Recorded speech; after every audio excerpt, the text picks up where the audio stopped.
On behalf of the Dallas College Sustainability Team. My name is Faye Davis, and I'm joined by my team member, Sonia Ford, who is working in the background. We're so grateful for the support of our Dallas College WebEx support team.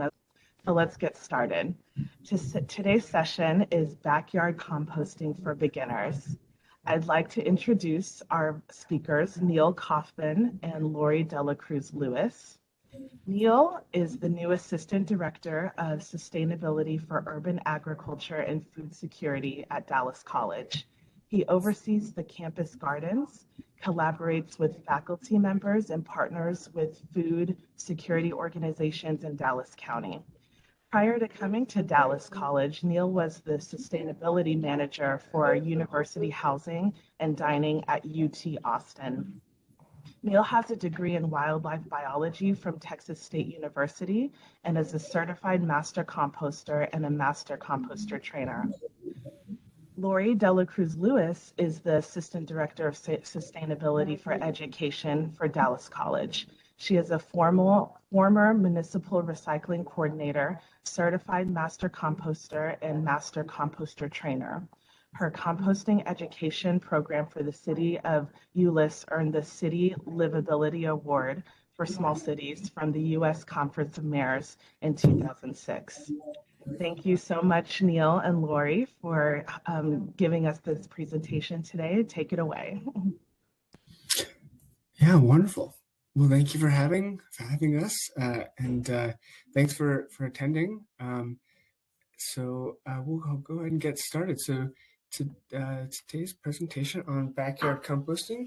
So we're going to be going over just the general background of composting, why it's important, and kind of some of the science behind it, and the general best practices. We'll also go through the techniques, all different techniques, whether you live in an apartment or you have access to a backyard, or you live on a farm. And then general troubleshooting and being able to, kind of figure out what's going on in your compost. So with that, I'll hand it over to Lori if you want to launch your survey questions.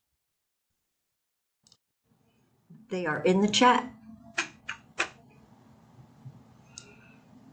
So we've placed, we kind of wanted some background information on those who are attending today, just to find out what you want to put into the composting project at your house and what you want to get out of it.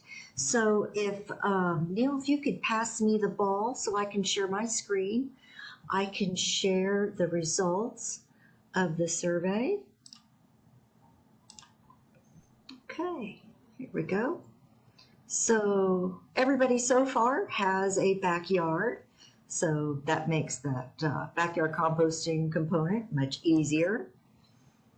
What are your composting goals? I'm going to turn that this way. And so half of y'all want to divert waste. One of you wants to create mulch, create compost, and provide nutrients for your yard. And nobody selected all of the above. So that's interesting to know that. And then what inputs do you have? Food scraps, all of you, yard trimmings, and then leaves, which of course provide the carbon for backyard composting. So those are our results. Neil? Yeah, wonderful. Yeah, this is always helpful to kind of understand, because Lori and I have both taught master composting classes, which are 20-hour-long intensive certifications, and so for a brief 45-ish minute thing, we want to make this tailor it to y'all as best as we can. So yeah, knowing that y'all have backyards, this is the kind of thing that helps us out. So I'm going to go ahead and reshare the slides. Go into here. All right. So, okay. So to start off, composting generally has this formula. So I kind of think of it as a formula because you have different types of inputs and then you get an output. So the main material inputs are going to be what we call the greens, and then we also call the browns. So collectively, those are called our feedstocks, but we'll also call it the greens, and then we have the browns. The greens are also called the nitrogen, right? The browns are sometimes called the carbon materials. So just shorthand, we'll call them greens and we'll call them browns. So we add one part, and I will go into the next slide into what, I guess I should do this. We'll go into the next slide about what specifically constitutes a green, what constitutes a brown. But with our green, we add one part of our greens to 3 parts of our browns, right? So that's kind of, again, part of our big formula. We add that together. We add moisture. We integrate moisture, and then we make sure that there's air accessed in all levels throughout that matrix of that compost pile. And then with time, we have a finished product. So that's kind of the general formula. Again, it's 1 part green to 3 parts browns. You mix it together with air and with water and with time. Then you get finished compost again.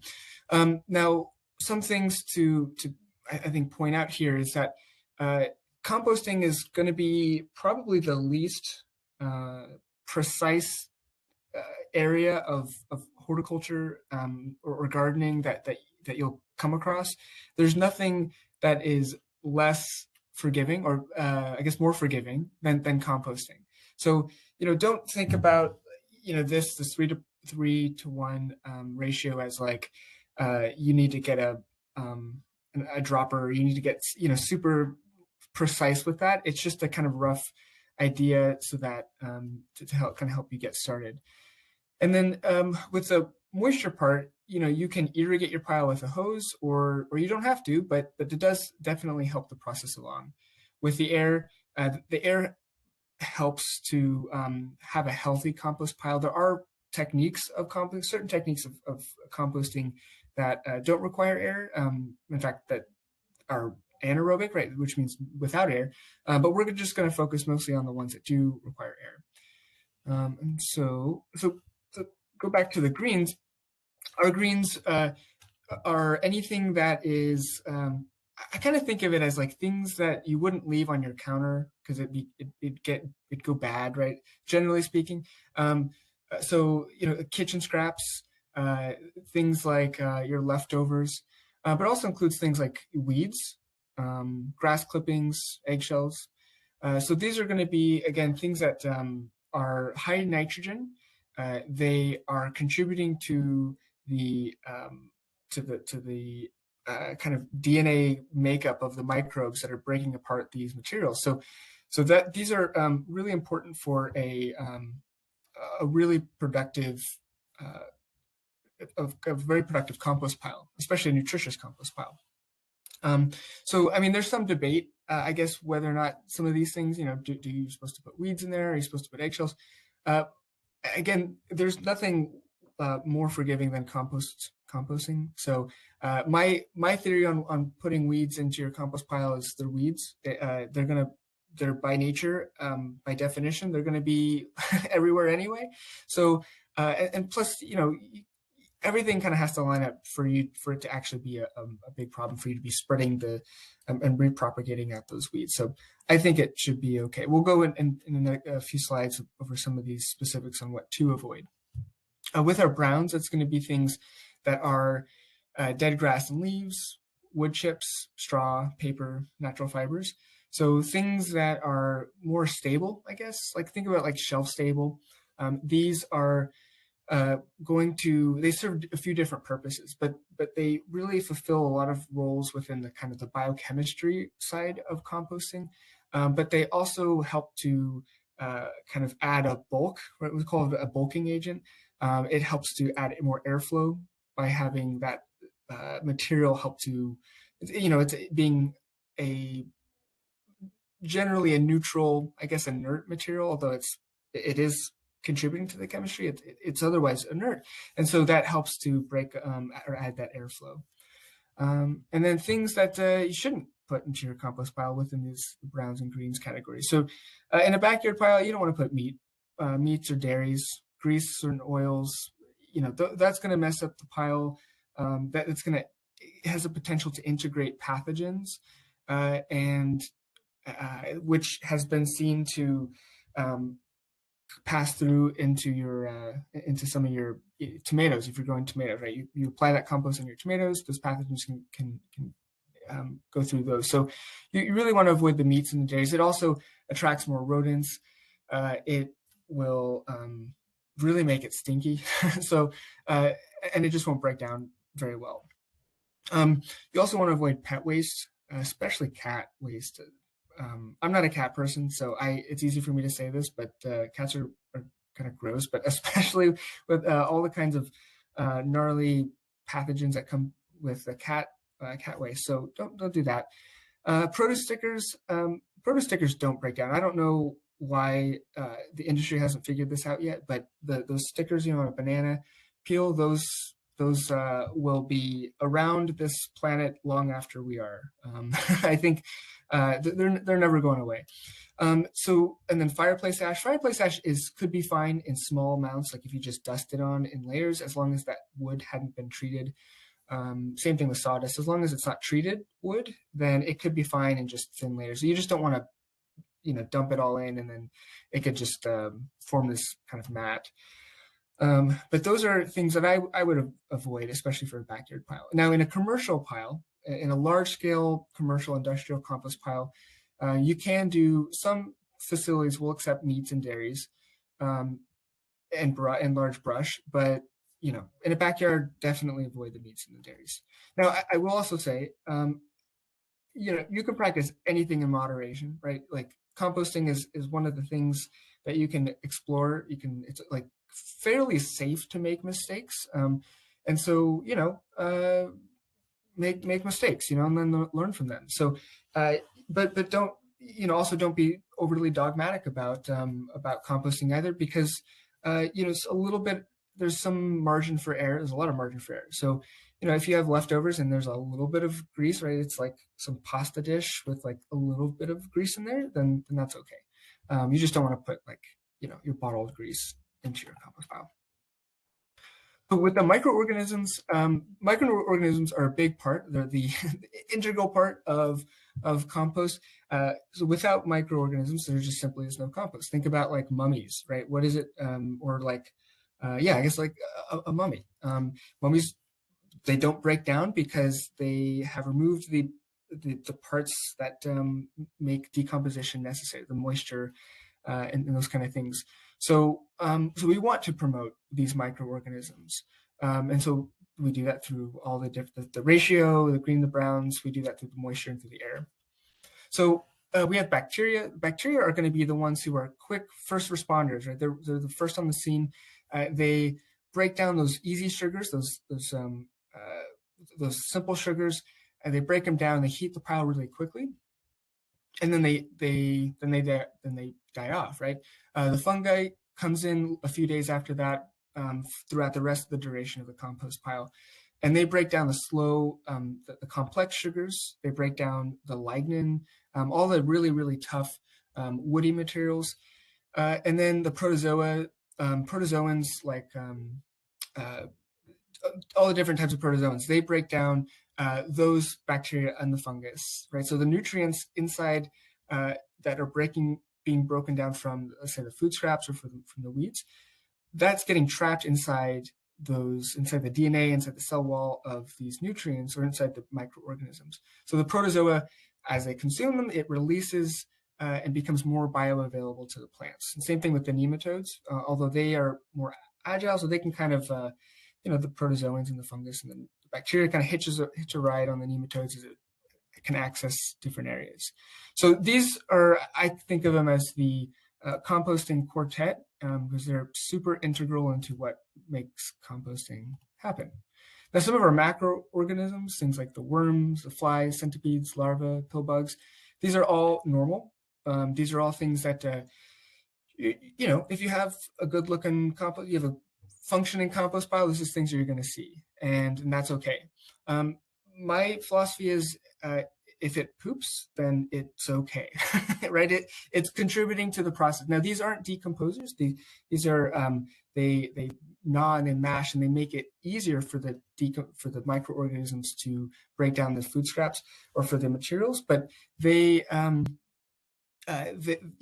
just as important though, and higher level order. But the other things that you may see, and I'm just saying this as like, just something, not to dissuade you by any means from composting, but just something you should be aware of, is other things that you may find are cockroaches. You may find small snakes. You may, and as a wildlife biologist in training, I kind of dork out and get really excited when I see those things. But my suggestion is, if you really did not want to see any of that, is that if you're working with your pile, turning your compost pile, do that in the heat of the day, right at noon. If you really want to see the bugs and see the critters, do it in, after dark. And that's when, if you really want to see some biodiversity and some insects and some other fauna, then yeah, work with your compost at night. But if you really want to avoid that, do it in the day, and that should be best. Okay, so getting started. So I think before we dive into some of these techniques, it's really important to, as we kind of mentioned before, consider your goals. What is your goal? Is it to produce a product that you can use in your garden? Is it like something that you actually don't really care about using that compost? You just want to divert your food scraps. So really consider your goals, and then consider the resources. So everyone here, as of when we did that survey, had a backyard. So knowing that you have a backyard, okay, that opens up a lot of opportunities. If you live in an apartment, then okay, composting is still available, and there's ways of practicing that. So whether it's the physical resources you have, or even the feedstocks, if you are on a ranch and you have livestock, then that's something else to consider as well. Is okay, your feedstocks are going to be a little bit different than somebody who lives in the middle of the city. All right. So with the composting strategies, there's two major components, or split between the different strategies. There's hot composting and cold composting. So with hot composting, this strategy is good if you have more time to spend on composting, right? You want this compost to be produced within 3 to 6 months, right? So it's much quicker. It's more nutrient dense because you have there's a lot of biochemistry going on to make it more nutrient dense. And then there is it also, because it heats up, it pasteurizes the pathogens, it pasteurizes the weed seeds, and it just makes it a more, I guess, a safer compost. Not to say that cold composting is unsafe, but it just makes it more, I guess, pasteurized. I don't know, I'll just leave it at that. And then things to watch out with hot composting is that there's more maintenance, and then there's more precise metrics required. So if you want to do hot composting, I'd recommend a compost thermometer, so that you can see, okay, if it's getting really hot, and it's getting into the 120 degrees, 130 degrees, then hey, it's cooking. That's where you want it. And then once it starts to dip again, then you can turn that pile. You can add more greens, make sure there's enough moisture in there, and then see that cook again. Practice that, or cycle that with a few cycles, and then let it sit for a month or two, and then let it cure. Right. So that's hot composting. But again, that takes that precise metrics. If you're off by a day or two, again, everything is forgiving, but it just requires a little bit more attention. With cold composting, it's the complete opposite, right? There's basically it's inverted, right? There's less maintenance, there's less precision, and it's a much lazier form of composting. But I think it works for a lot of people. Works for me for sure. The problem with this is it's slower. It takes at least 6 months, and it's less nutrient dense because, again, the biochemistry that's going on, you're just not capturing as much of that nitrogen from the food scraps. But again, this is things that you can just toss it and forget about it, and then you get cold composting. So best practices, you're going to want to maintain the contact with the native soil with your compost pile. the reason for that is there's a lot of microbes and just microbes in the soil that will come up and colonize into your compost pile, right? So, so that's why setting it on soil is the way to go. Now, there's some techniques that, let's say a tumbler, where it's not on the pile, it's not on the ground, and for those, that's okay too. Just toss in a handful of compost and to kind of inoculate and to get it started. And then I'd say you want to place your compost pile into a shady area away from the house. Shady area, especially if it's shaded from trees, then in the wintertime, in the fall, you get free carbon, right? As the leaves drop, it's kind of a win-win, but it also protects it from the heat and from drying out. And then away from the house, just to keep any kind of incidental critters that come around, maybe away from the house is good. But also within reach of a hose if you want to keep that irrigated pile cooking. And then don't let the food sit on top of the pile because you're going to get critters stealing it, or you're going to get, it's just not going to break down as thoroughly as if it was covered with your brown materials. Now, one way to do that is having a separate bin or having a separate container for your browns. Even if it's just like sawdust or something, just to sprinkle it on top, or some leaves, throw it on top, and just, it's something I'm fairly guilty of, because you just take the compost, you just chuck it out there, and then you walk back inside. But you really want to avoid that. And you can also do that by even burrowing into the pile and dropping the food scraps in there and then covering it back up. So going into our different types of systems or structures, so we have our open system. This is just kind of a generic type of composting, I guess, where you can use pallets, or you can use these cage. You can also use the shepherd bins, which is a type of compost structure. Really anything that just kind of, it's open to the air, it's open, it's on the ground, right? That's the open system. Now you can get as fancy as you want with it. You go and explore Pinterest, find all the different like woodworking projects that, and you can go fancy with it. But, do keep in mind composting is a spontaneous fact of our universe, right? It's something that happens all over the planet, in our fridge sometimes. It's going to happen, and you don't need to spend a whole lot of money. That's going to be the theme of this next few slides. You don't have to spend a lot of money to make it happen. You don't have to spend any money because it's going to happen anyway. But it does help to have some structure to either keep your pets out, in my case, keep my poodle away from my compost pile, or to keep the, just to kind of, have a tight space, have a tidy space for your yard, makes it look a little better. So yeah, open system. And then a closed system, these start at like, $100, and they go all the way up to like $600 or $700. It's remarkable how much some folks are itching to spend money on composting, but hey, whatever works for them. But these closed systems they are good for containing the materials. They're good for retaining moisture and for kind of balancing the needs of the harvest with the continual flow. They usually work in some aeration things. I guess they have strategically placed holes and things like that to increase airflow. So these work well. I'm not going to argue with that. They work well, these types of closed systems. But I will say they're not foolproof from. You're never going to guarantee not having things like cockroaches, but they are probably safe from mice and some other things. But again, working with your compost in the middle of the day, you should be able to avoid that as well. And then tumblers, compost tumblers. These are kind of like the closed system, but you flip it on its side, put an axis in it, and then you can spin it. These are good if you kind of want a lazy way to turn your compost. If you want hot compost and you need to turn your pile every 3 to 5 days, and you don't feel like working with a pitchfork, then that's what these tumblers are for. I will say that they can be fairly expensive, and they don't work as I've seen them work well, but the problem is you have to still follow all the other rules, right? The tumbler kind of gives you the impression that you just throw your food scraps in there and then and then you just spin it a whole bunch of times and then you're fine.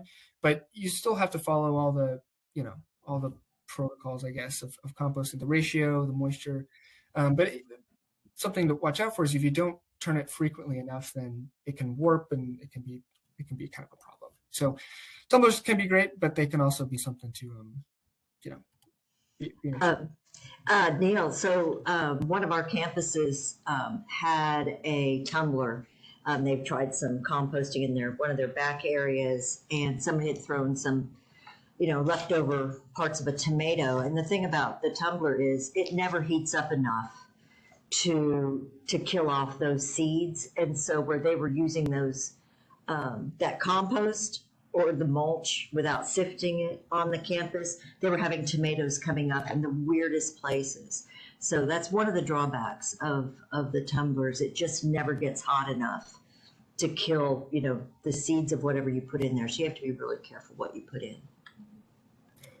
Yeah, that's a great point. And it actually does raise another point about, it's not just weed seeds you have to worry about. It's just putting food scraps in your compost pile. It's also pumpkin seeds and the tomato seeds and other things. And so, those can be a nuisance if you have a really, you want a really tight garden that just is real neat and everything.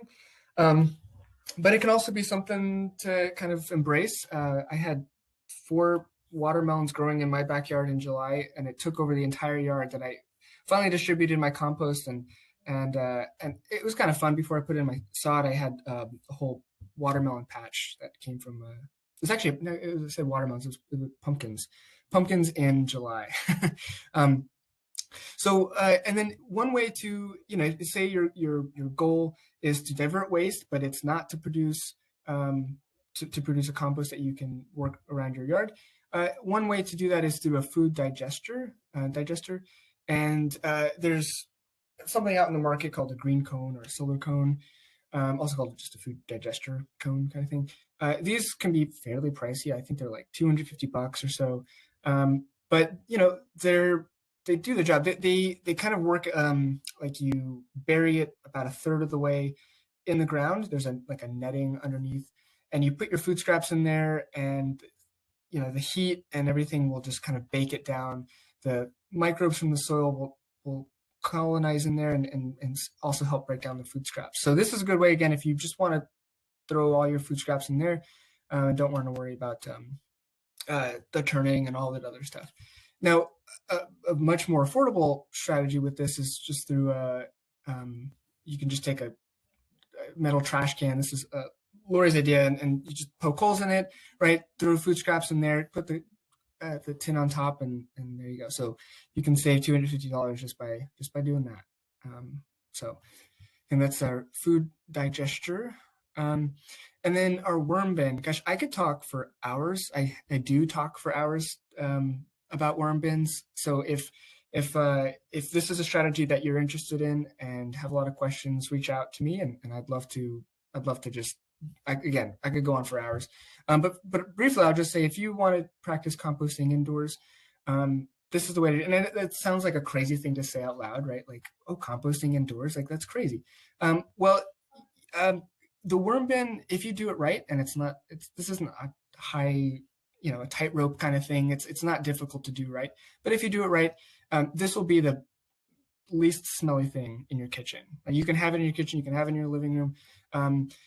I can guarantee that it's not going to smell any worse than your trash can. I had one of these back. I was working at UT Austin. I had one of these in the dorms for some of our students, and every time there was a smell that would come up, a smell complaint, I always got a little nervous, and it turned out to be something completely different, not the worm bin. So anyway, worm bins, they can be a really great way to process food scraps indoors. So whether you want to do this in addition to your backyard pile, or if you have an apartment or whatever it may be, this is a great way to go.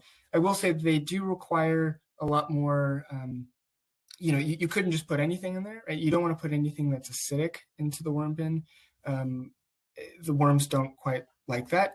But all it really takes is just shredded paper. You just use regular computer paper, right? Shredded paper, and then dunk that in some water, wring it out, and then make a layer of it.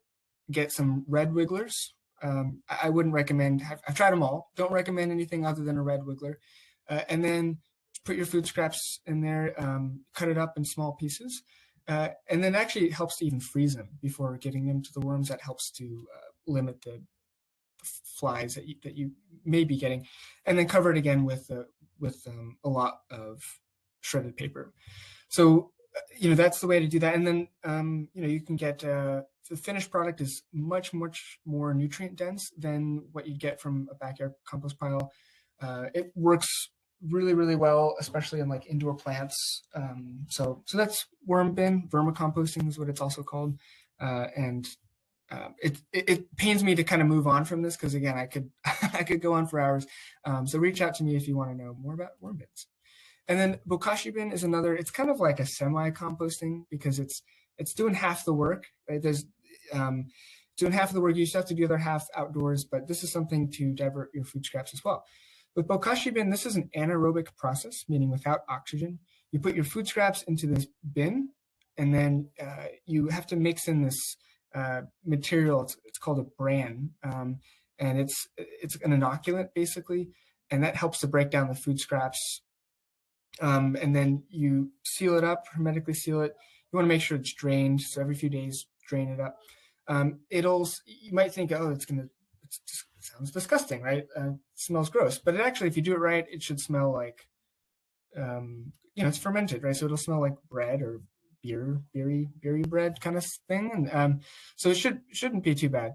But you take that fermented, pickled, goop of stuff after about 2 weeks, and you can bury it into a hole in your backyard, or you can put it into your compost pile even, and that will break down really fast, with just in about a month, and it'll leave that space much, much more ready to plant in. So that's bokashi bin, and those can be fun for diverting things that you wouldn't otherwise be able to. So like they can process, a thing of cheese, right? You can even process meats in there. It just doesn't do liquids very well. So with composting, one of the big dilemmas, I kind of think of it as the big composting dilemma, and a big question I often get is, how do you continually compost when you need to, when you want to harvest, right? So if you want to add things to your pile, but then you want to harvest your pile, that's kind of at odds, especially if you need to let it cook and let it sit for a while. Well, one way to do it is through a 3-bin system. A 3-bin system can look exactly like this, right? With these fancy stained wood. I bet that looks like, I don't know, $200 in lumber at least. A lot of time, a lot of work. It looks really pretty, but honestly, it has nothing to do with the material. It has everything to do with just the fact that there's 3 different compartments. So you could do this. You could even do it with tumblers, right? If you have 3 different tumblers, you could do it with cinder blocks. You could do it with just heaps, right? Again, the idea is just 3 separate piles. So you have a working pile on the left, you have a closed pile in the middle, and then a finished pile on the right. So you have, so you'll work your pile, you add the food scraps, you add materials, whatever it may be, to your first pile after, anywhere from 3 weeks to 3 months. You flip it over into the next bin and leave it alone, right? This it looks like it's sealed off. You don't have to seal it off, but just leave it alone. And then you can start a new pile. Right? And then after 3 weeks, 3 months, whatever it may be, you can flip it over again into the next neighboring bin and then start all over. And then after the 3 weeks, 3 months, you can then start to harvest your finished compost. So you can continually do that and have a finished product and have a working composting pile at the same time. So that's the 3-bin system of compost. So then the other big question is, how do you know it's finished? This is going to be like kind of really reductive, kind of a, what do they call this? A tautology. Because when it's finished, because it just will look finished, right? You just know, right? If you still see food scraps, like, and I don't mean like an avocado pit or just like the papery rind of the pumpkin, but if you still see like, the pumpkin flesh or the whatever it may be, then it's not finished. But if it smells like something you'd buy at the store, if you don't still see a whole bunch of debris, if it just smells kind of earthy, not super acidic, not too acidic, but it just kind of feels right, then it's done. there's no day that it's not done and the next day it is done. But it's just kind of will feel right. And I know that's a lot of folks are looking for more precision, but you're not going to find that in composting. There's really no precision in composting. It'll just be done when you know it's done. And it doesn't hurt to wait longer to use it, right? It only helps, right, to wait longer. If you use it too prematurely, you risk, it depends on what type of composting you're doing, but it's just a lot better to wait a good amount of time before using it. So I'd say at least a month to let it cure. And then depending on how you're applying your compost, whether it be through as like a seed starter or working it in with something, or even just top dressing, you may want to screen your compost. And then with those, with the overs, right, the things that don't make it through the screen, you can just throw them back into the pile and use those again. But but otherwise, you can just put the whole thing, right, and apply it as like a living mulch, as a compost mulch type of top dressing, and that works really well for the plants as well. So, and troubleshooting. So with a symptom of there's an odor, right? Well, if there's an odor, then that means there's probably not enough airflow, and there's probably not enough browns, and maybe even too much moisture. Although with enough browns added in and enough air, then that should alleviate the moisture issue. So mix in those browns, and just kind of flip over that pile, and then that should cure your odor issue. If there's too much, it's just things are not breaking down, right? So you put an apple core in your pile, and you still see the apple core 3 months later, and it doesn't look like anything's happened to it. Well, okay, then it probably needs moisture. You probably need more. You just need more greens in general. And so, but moisture tends to be the biggest limiting factor with that issue. Or if you still see visible scraps, then just add more add more browns to that. And if you have unwanted visitors, then it could be for a variety of reasons. But generally you want to try to seal off your pile a little bit better. But also consider that is an unwanted visitor because you just don't like the sight of something that's there, or is it something that okay, this is actually maybe a concern. And then there's just something else to think about. So like pill bugs, right? I don't know if those gross you out or something. Well, I mean, pill bugs are just a natural part of compost. And that, it's hard to imagine compost without pill bugs. All right. So with that, I guess I'm going to stop sharing here. And then Lori, is there anything else you wanted to add or amend with that? No, that was really good. I think it's important that people know that no matter how much time and effort you want to put into it, whether you love worms or hate worms and you don't want them in your house, there are so many options, and you don't have to spend a lot of money. It frustrates me to see people, spend $400 on a worm bin where all you have to go to Walmart and pick up a $10 bin and drill some holes in it, and voila, you have a worm bin. So it doesn't have to be expensive. It can be a whole lot of fun, and it can also be, just kind of something you do without even thinking about it. But as much effort as you want to put into it, the more you'll get out. So that's kind of how to think about it. Yeah, great. Were there any questions that we can answer? Actually, Benjamin had a couple of questions. He just posted, do you need any starter materials, or do you just set up your space and start throwing scraps in? And that really depends on whether or not you want to do slow or cold or hot composting. If you want to do cold composting, you just throw stuff in your bin as you get it, willy-nilly, not food, because you're not adding enough stuff and you're not getting it to heat up. but if you do want to do a hot compost pile, you need to add all of your materials at once. It needs to have a volume of 1 cubic yard, so 3 feet by 3 feet by 3 feet to get that mass to heat up. So Neil had said that ratio of greens to browns. Well, when you're out there and you're adding the stuff in, what I found is if all of your materials are in bags, if you do half leaves and half grass, it somehow magically works with that mathematical formula. So I don't know why. Like we said, it's really, really nilly. And but yeah, half grass, half leaves. Add water, add air, and then buy a compost thermometer and start taking its temperature. And that's really all there is to it. We do have a composting workbook that I'm updating. So if you would like a copy of that, please send me a private message in the chat and I will email that to you. And also, Benjamin had a really good question at the very, very beginning. He said that he had bought something that said it was in compostable packaging. Would you like to address the issues around compostable packaging, Neil?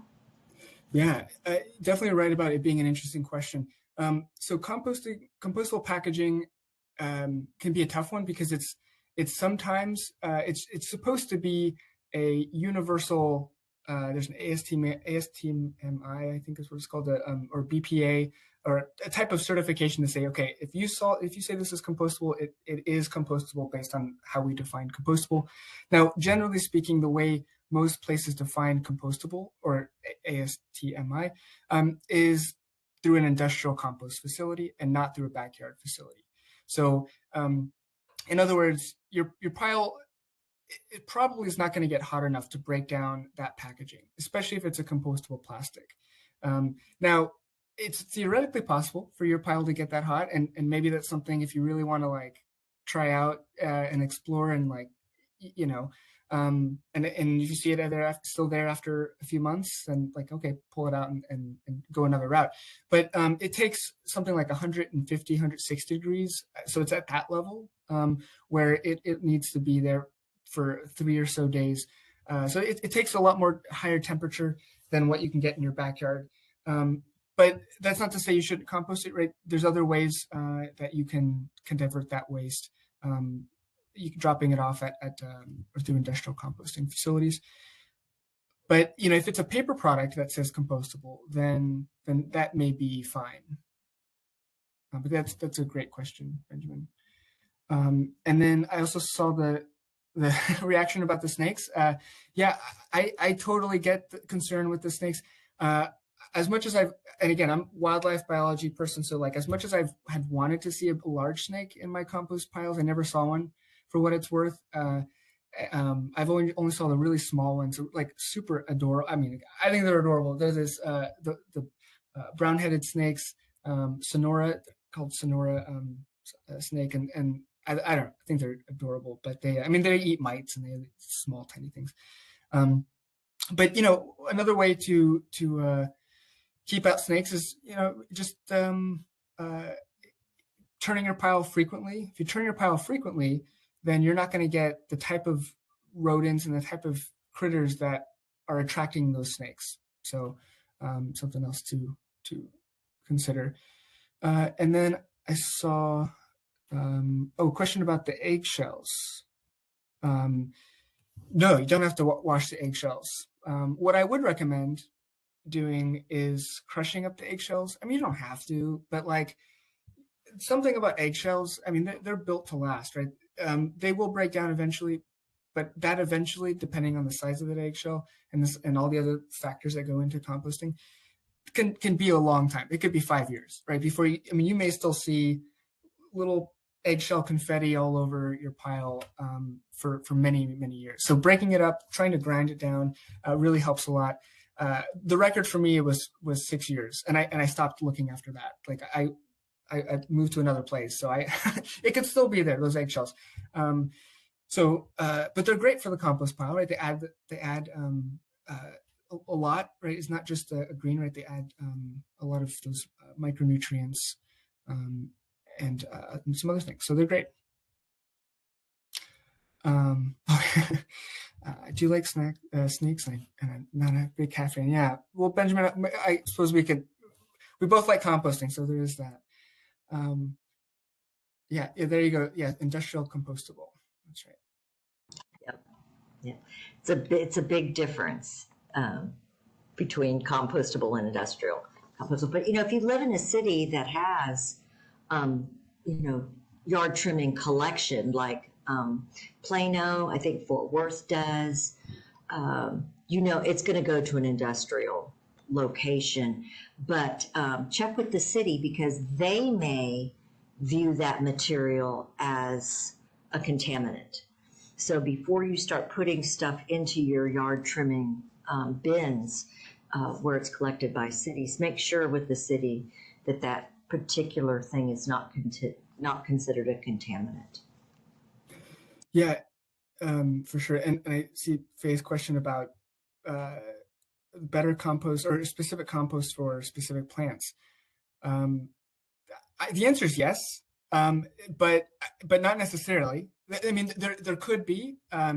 There is a whole school of thought, right, on fine tuning your compost depending on what type of plant it is. So if you were to break up your plant into where is it at in a successional type of forest? So this is like advanced bio stuff, but how in an ecosystem you have early successional plants, things like grasses and forbs and wildflowers, and then you have late successional plants like blackberries and trees and shrubs, and so those different types of plants require different. They require nitrogen in a different form. So one is ammonium, and the other is nitrate. And so because of that, you can fine tune your compost to be better for that plant based on where it would be found in a successional stage. So one way to do that is by building your pile. So there's different congruities here. It's not just the nitrate, it's the nitrate and the bacteria. So it's a bacterial dominant soil that you find in early successional, and it's a fungal dominant soil that you find in late successional. So if you go into a big old wooded forest and analyze your soil, you'll see a lot more fungus in there than you do bacteria. If you go into a prairie space, you'll find a lot more bacteria than you would fungus. And so you can build your pile to be more fungal dominant or build it to be more bacterial dominant, and depending on where you think it might be going. But and you could do that by adding simple sugars, as I mentioned before, or complex sugars for fungus. So simple sugars for bacteria or complex sugars for fungus, and that can build that pile. So if you have a pile that's curing, right, it's just hanging out, it's about ready to be used, then you can dilute some molasses, right? Say you want to apply it on your your lettuce or your annuals or whatever it may be. Dilute some molasses, sprinkle some molasses over that, let it sit for a week or two, and that'll really crank up the bacterial community in that pile. And then you can apply it on that space, and your plants would just love it. I mean, it's like injecting the purest, if like yogurt was a steroid, right? Like, because it's probiotic, right? But it's intense. I mean, this is like nature, supernatural steroids. So that's really, really could be really good stuff. But you don't have to do any of that, right? I just said a whole bunch of really advanced, that's like the last thing I talk about in my 20-hour composting thing. But since you had asked, I mentioned it. But don't feel like you have to do any of that to have good compost or to have a really effective compost. That was a good question.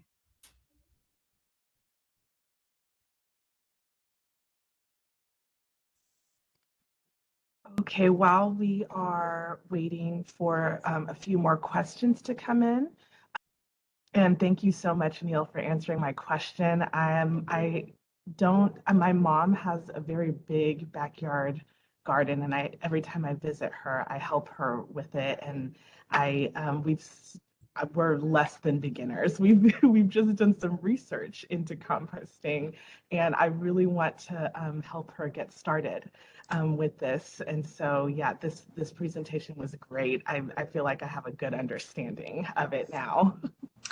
We actually have another question. Benjamin says it sounds like we should wait to start until you start to mow so that you have some browns. And so Texas is really unique in that, you know, you've got this little space of time where you have both browns and greens.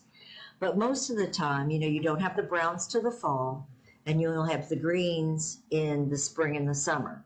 So there are alternate ingredients that you can use.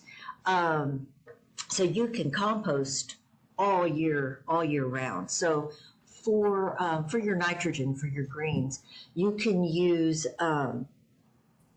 cottonseed meal.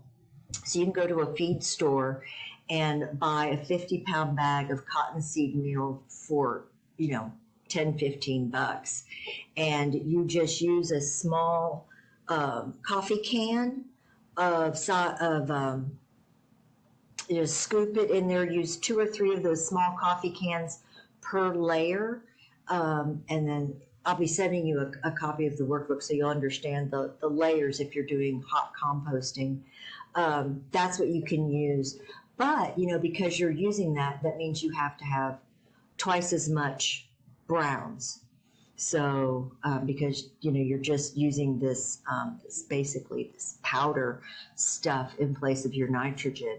And then the substitute for the leaves in the spring and the fall is shredded paper. That's the easiest thing to do. And if you don't have a shredder, I know this was a whole lot more popular back in the days when people actually had newspapers, but you could put, you know, break up a newspaper, you know, sheets of it into a trash can and just use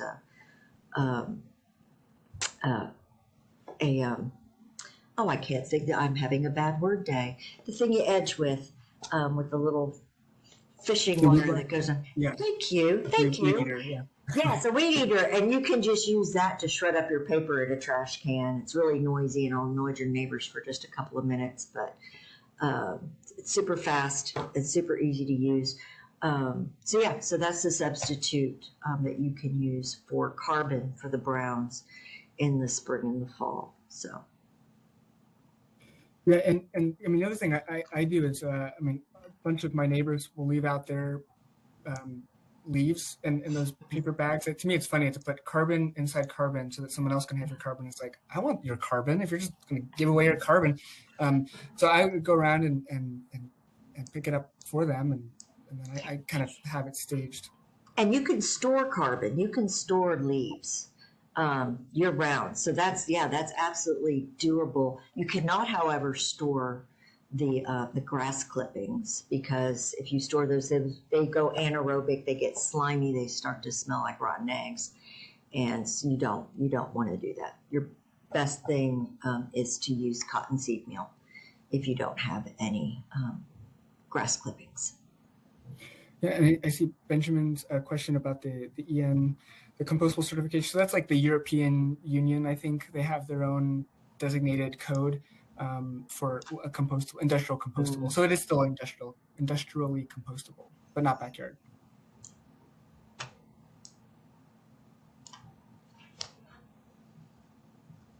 I have one more question. So what should all of us attempt to be a master composter, or what is the motivation behind becoming a master composter?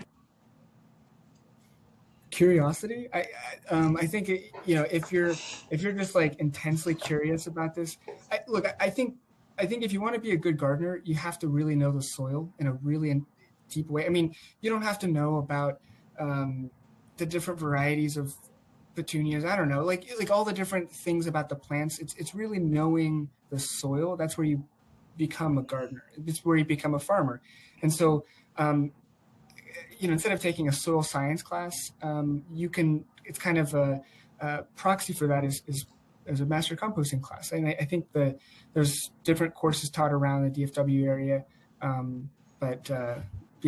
think curiosity? For me, it's a waste aversion. It just pains me. I get this twitch when I'm driving down the street and I see those bags of leaves, because you're basically burying this fabulous nutrient in a landfill. And then you go out and you buy bags of mulch, and it just leaves me absolutely befuddled why you would throw away all the ingredients where you can make mulch in your own backyard and then go buy mulch. So yeah, that was my thing. As a former recycling coordinator, waste minimization was always our goal, and don't throw away fabulous natural resources and nutrients. Don't bury them in a hole in the ground. That's really wasteful. Well, thank you so much, Neil and Lori. This was a fabulous presentation. And so I would like to thank our speakers again, and thank you to the